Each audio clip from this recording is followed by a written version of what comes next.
ଓଡ଼ିଆ ସାହିତ୍ୟର ପ୍ରଥମ ପ୍ରବନ୍ଧ ସଂକଳନର ନାମ କ'ଣ? ଉତ୍ତର ପ୍ରବନ୍ଧମାଳା।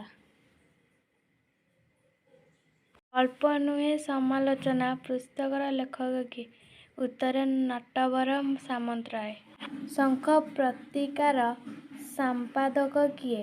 ଉତ୍ତର ମାୟାଧର ମାନସିଂହ। ମନେ ମନେ କାହାର ରଚନା? ଉତ୍ତର ବୈଷ୍ଣବ ଚରଣ ଦାସ। ସମୁଦ୍ର ମନ୍ଥନ ଏକାଙ୍କିକାର ରଚୟିତା କିଏ? ଉତ୍ତର ଗୋପାଳ ଛୋଟରାୟ। ଚିତ୍ରନଦୀ କବିତା ସଂକଳନ ରଚୟିତା କିଏ? ଉତ୍ତର ସୀତାକାନ୍ତ ମହାପାତ୍ର। ପ୍ରାଚୀନ ଉତ୍କଳର ଲେଖକ କିଏ? ଉତ୍ତର ଜଗବନ୍ଧୁ ସିଂହ। ଗାନ୍ଧୀ କେଉଁ ଲେଖକଙ୍କ ପ୍ରଥମ ଗ୍ରନ୍ଥ? ଉତ୍ତର ସୁରେନ୍ଦ୍ର ମହାନ୍ତି। ଗଡ଼ଜାତ କୃଷକ କାହାର ରଚନା? ଉତ୍ତର କୁନ୍ତଳା କୁମାରୀ ଶବତ। କୁସୁମାଞ୍ଜି କାହାର ରଚନା? ଉତ୍ତର ମଧୁସୂଦନ ରାଓ। କୃଷକ ସଙ୍ଗୀତ କାହାର ରଚନା? ଉତ୍ତର ଗଙ୍ଗାଧର ମେହେର।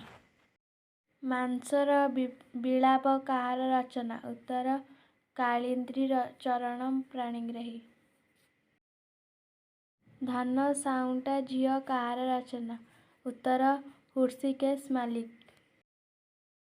କେଉଁ ସ୍ଥାନ ଧନୁଯାତ୍ରା ପାଇଁ ପ୍ରସିଦ୍ଧ? ଉତ୍ତର ବରଗଡ଼। ଶୃଙ୍ଗାର ରସର ବିରୋଧୀ ରସ କିଏ? ଉତ୍ତର ଭୟାନକ ରସ।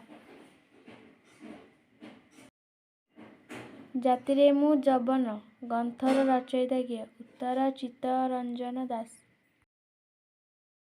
ଚର୍ଯା ଗୀତିକା ସମ୍ପାଦକ କିଏ? ଉତ୍ତର ଖଗେଶ୍ୱର ମହାପାତ୍ର। ଜଗନ୍ନାଥଙ୍କୁ ପ୍ରଚ୍ଛନ୍ନ ବୌଦ୍ଧ ରୂପେ କିଏ ଅଭିଷିକ୍ତ କରିଛନ୍ତି?